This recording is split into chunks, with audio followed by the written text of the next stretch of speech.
And good afternoon to everyone. And as I was lovely introduced, my name is Renick, and I come from the Paiute and the Pomo tribes of California. Next slide, please.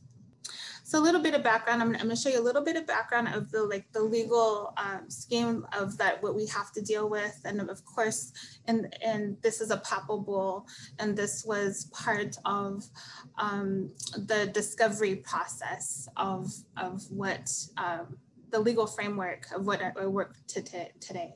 Go ahead, next slide. So sometimes people say, okay, so in the States, what do you like to be called? So the legal term is Indian, even though of course we are not from the subcontinent. And so the term Indian is referred to 3 times. First in the Declaration of Independence of the United States, where we are referred to as merciless Indian savages. And then in the Constitution there. Next slide. So through the whole timeline, right, we get into federal Indian law. And what is federal Indian law? And of course, I work in the realm of federal Indian law, which is the relationship of the United States with the 574 federally recognized tribal nations, of which 229 are in Alaska in the Arctic region. Next slide. So sometimes, you know, when people get into the other indigenous practices, they often wonder what has been done in other places. And so this is just an example. All over the globe, there are many different legal schemes. And for the most part, I do work with the United States and then the Canada Indian Act of 1876, which are all very similar, looking at land-based rights or the lack of land-based rights. So with the Papo Bulls, it starts with the idea of terra nullius, right? That the land is vacant. And so I'm starting here because as we go to where we are today, we have to understand how our environment became disconnected, right? How the resources and the people on the land became disconnected to where we are today to see the effects of climate change. So in the United States, the federal lands were put into blocks, square townships. And of course, when you look at the maps, you'll see mountains and river systems, water systems, but they are very disconnected because they're in these township blocks. Just an example of the grid system. And so first we had the 16 and 36 were given to the states. And then there was a series of acts that again bisected the lands. So there was more federal land grants that again divided and subdivided the land, regardless to whether there was a water system or part of a forest, part of different landscapes. Next slide. Again, dividing and now looking at the resources, the mineral exploitation, the mining, the railroads, the transportation. So what was happening here, even though this grid system was looked at very flat, so we had an incredibly diverse, dynamic, moving landscape, right? So I'm from where it's on the left, this is the Abalone Nation. So the seafood, of course, is like the most important species in my area, but we weren't static.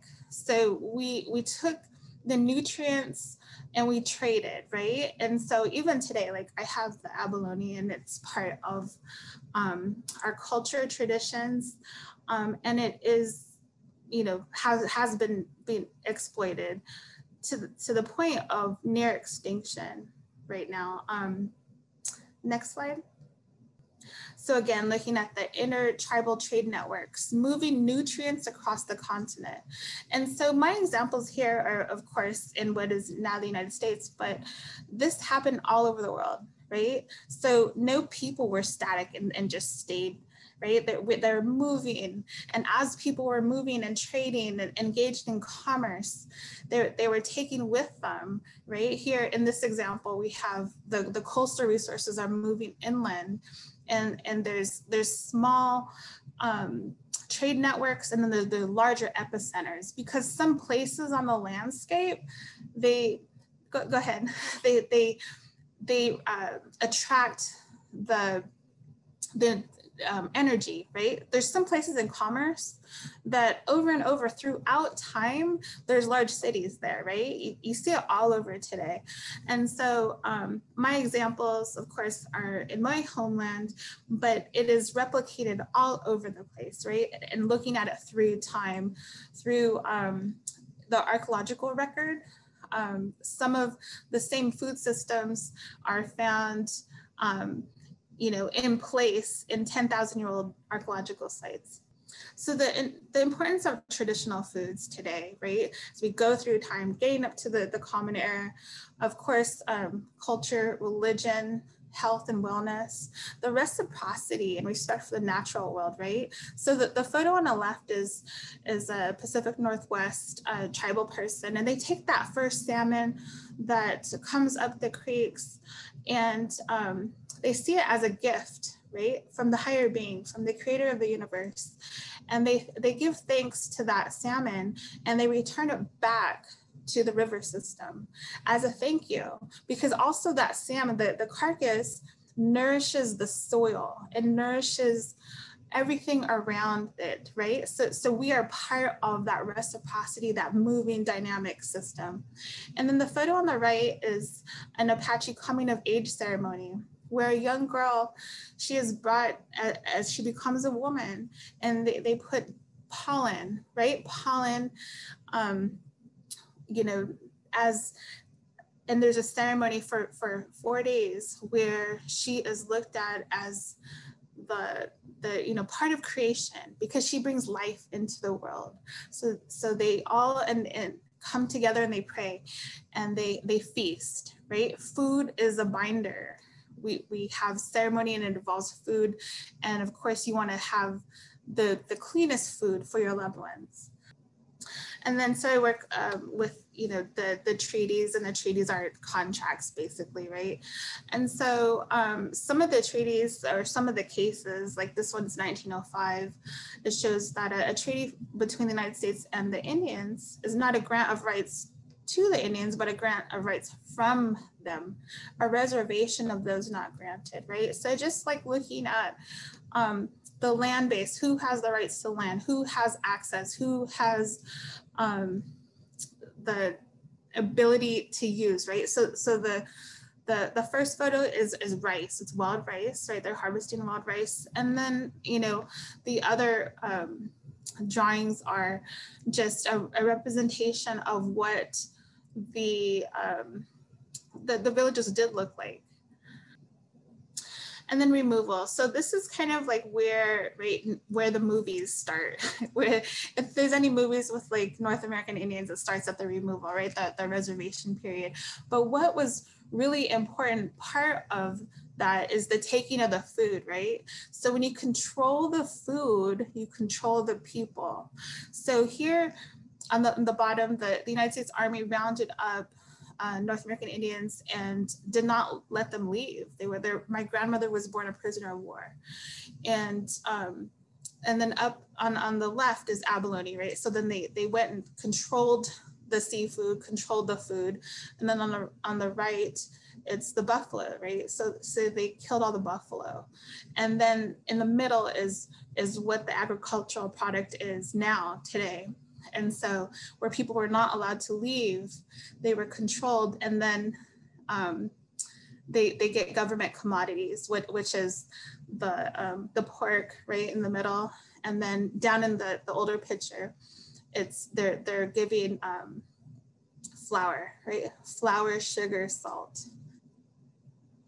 And so then we get into the residential system, right? The assimilation process, which we still are dealing with today, right?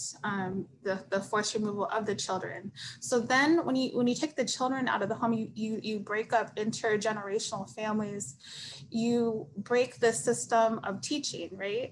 Of having the older family members, or having, you know, the boys becoming men, the girls becoming women, just this, how to take care of the land, all of that is changed. So this is part of the government that deals with the tribal people. Next slide. And this is the languages. This is where I come from, it's California. So I am Pomo, which is about one of the red ones on the left on the top. And I'm also Northern Paiute, which is yellow on the top right. Self-determination. So we're supposed to be in the age of self-determination. What does that mean? And so again, to control the food, right? So this is the example of how they control the water. And so the water projects that take the water away from the tribal communities, and they send it in aqueducts down to Los Angeles, right? Again, taking the water, controlling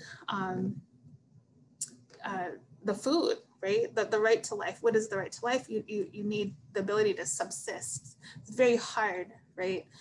Next. Access. So many tribal people, if you could think of just the site of where the tribal people were rounded up and their food taken away. So now the states, when some tribal people try to subsist going hunting or fishing, they receive these tickets to go in. And a lot of the younger people, that's how they get into the school to prison pipeline, just because they're accused of harvesting food outside of the state system. Historical tribal land management. So I am part of some folks that have returned to burning of the land, right? The low intensity burning is very good for the soil. It's good for the species. It's good for the prairie systems. It's good for, of course, fire prevention, right? Lots of traditional knowledge there all around the world, of course. And then how the low intensity burns actually help the soil and this, of course, the whole food system, right? From the little tiny birds and little tiny creatures that live to the larger land-based animals. And then here's a photo. I was just on a fire and documenting some of the culture resources. And so as a tribal person, it's really important to see the land. And sometimes the only way I could go and see the land that is not designated as a tribal area is on a fire crew. And so to be able to go into old villages, old places, old burial places, it's so important to go and look at the ecosystem health in those places where there's traditional food, there's berries, there's medicines, there's teas. Next. Protecting sacred landscapes, a little bit of what I was talking about, just getting back on the land. And here's, again, examples of managed lands, the huckleberries, the basket making materials, the riparian areas are so important. It's my aunt on the left with the basket roots. It's my great grandmother up on the second picture, doing the same thing, right? In the same places through time in a sustainable way. If we go to a place where we need to get medicine and it's overused, we don't go there. We let it rest for a couple of years. And then, so this is some artwork that one of my relatives made. Is on the right, we have just the cycles of the food.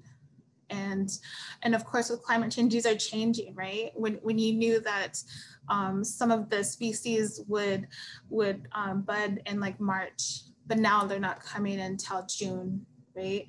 And just keeping a record of that and what that landscape needs for nourishment so that we could go and harvest, right?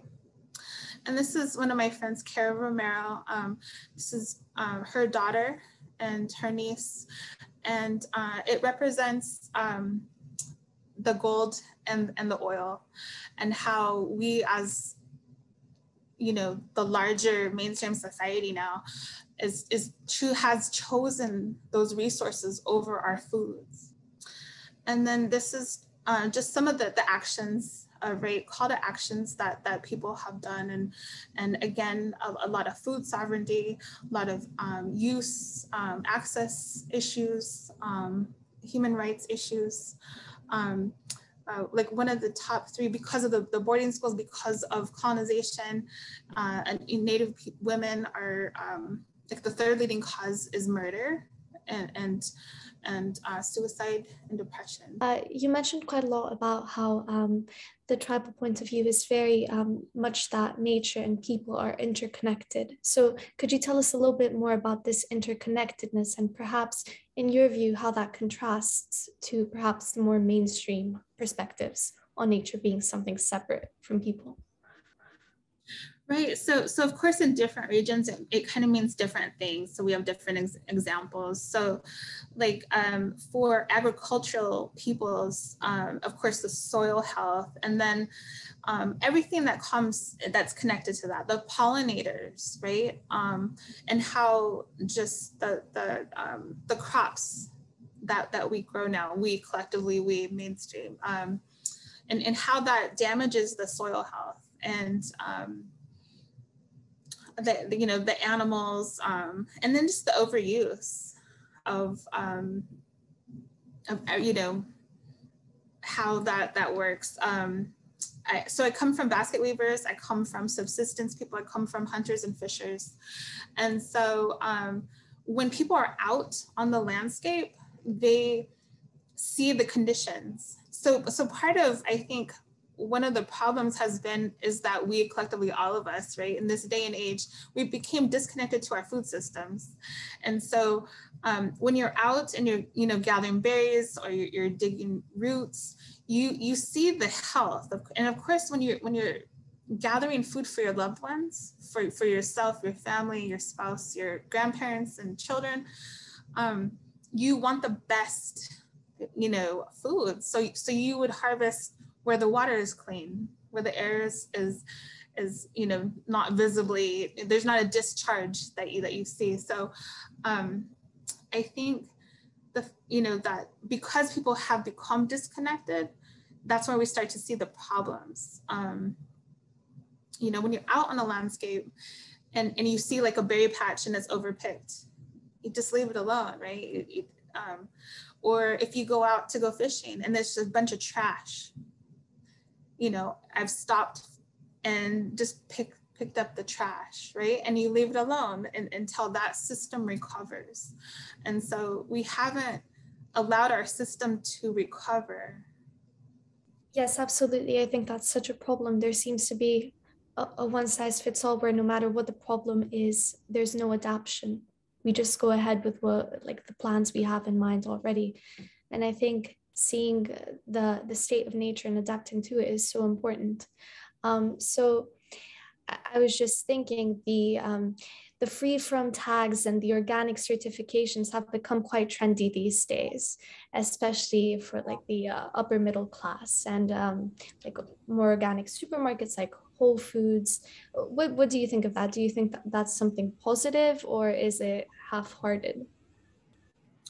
Well, I do think it's important for people to vote with their money, right? So it's harder though when you have a lack of resources. So we have to acknowledge that, and of course transportation and looking at all the externalities, right? Everything we do, whether it's pulling energy, right, to jump on our electronics as we're doing right now, or where our waste goes, and the transportation of where our food comes from is all really important factors to think about it, right? So with the organic certification, I think ideally, yes, it's good. However, it's expensive, right? So there are some smaller producers, food producers that can't afford that organic certification, but they really are organic, right? They're using the best that they have. They are trying to grow without, the really strong pesticides, but they just don't have the capital to have the organic certification, right? So I think it's, if you have the luxury, and I'm saying it's a luxury because there's some people that have to have several different jobs, right? But if you have the luxury of researching where your food comes from, I mean, I think that's really important, you know, reading labels, where are the ingredients from, and, you know, just looking at us is what we need to sustain life. Yeah, that's really helpful. And in your opinion, how do you think the agriculture and the food industry should move forward? Perhaps making it more accessible, because as you said, these organic products tend to be really expensive. So what do you think is a good solution? That's very complicated, but what's one way to move forward and to improve on what we're doing so we have better produce for our loved ones when we go shopping in the supermarket, but so that it's not limited to a very specific class? Right. I mean, I think those are large policy decisions, right? So subsidized food is important for access because the trade-off is increased healthcare, right? The long-term chronic healthcare that health issues that arise from just having a lack of full nutrition, from everything from just the children being able to sit and learn in class if they're either undernourished or just have, you know, they're not getting like the full, everything that they need in their life, including like security in the home, right? Whether or not they're having, their family is stable enough for them to have a good learning environment. So, of course, the informed consumer at all levels, if possible, right, have to acknowledge that some people just don't have access to a lot of things, you know, and then how do we help them? So I think subsidized food is a good way just to try to offset some of the long-term health effects that we can prevent, right? The preventable ones. Yeah, and what lessons can we take for people, especially living in the city, which contrasts to living in the countryside? But what lessons can we take from the ethos and practices you are describing in your community? Right, so it's the trade-off, right? So you live in a city, so you have access to more resources. And then, but also the trade-off is sometimes you don't have access to grow your own food, or a community garden, a place that has adequate, you know, space and soil and nutrients, and people that have time to actually care for the food. So, you know, really citizen advocacy, everybody has a voice, you know, brainstorming sessions, becoming part of the policies, making system, right? Getting your voice out there is so important. Mm-hmm. Yeah, absolutely. And again, as for the food industry, could you tell us a bit more about what tribal businesses look like and what they should look like? What would the ideal be? So it really varies, right? So some tribes, they sell their traditional foods, like the Great Lakes tribes sell wild rice. This is like hand harvested native, you know, rice. So internally, that there's you know, some folks said, should they even have that on the marketplace? You know, so there's that internal, but also so they vary, right? So now in the day, you know, the internet, we actually have access to a lot of stuff. So we could find vendors for wild rice. We could find some of the Plains tribes, they sell like different buffalo burgers, you know, healthy. Again, going at the price point, it is a little bit more expensive. But I think the trade-off is the health benefits of, you know, some of the tribes also have, they sell canned salmon, right? Some Alaska tribes and coastal tribes. And then, you know, there's also tribes that have other food products, such as like chocolate. The Chickasaw Nation has veggie chocolate, which is great. Everybody loves chocolate, I think. And so, the Yocha Dihi tribe in California, they have also pressed olive oil, which is organic.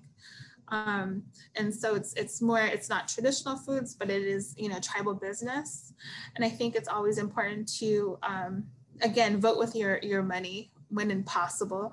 So if you support an industry, try to buy from them. It's the smaller producer, the folks that are using the best ingredients, and then also balance it with your taste, not too much chocolate, but a balance there. And so, and there are some tribal, wineries now and doing some other, organic, there's a great variety now. Yeah, that's really cool. So that kind of brings me on to my next question.